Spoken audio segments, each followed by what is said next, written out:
Welcome to Convenience Talk. My name is Melanie, and today's topic is how to search for C-store owners using New Jersey's UST database.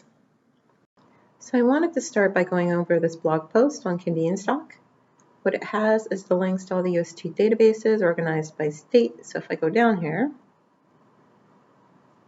find the link to New Jersey, I'll end up on this site.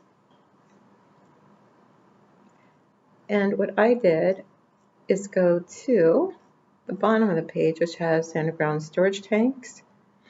And I clicked on this link, which brought me to this page. I strongly suggest that you unclick this.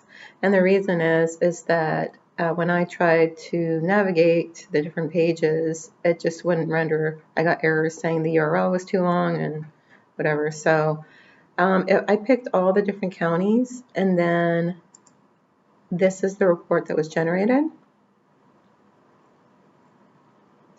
So essentially what you have is a facility name and address, and you don't even have the full address.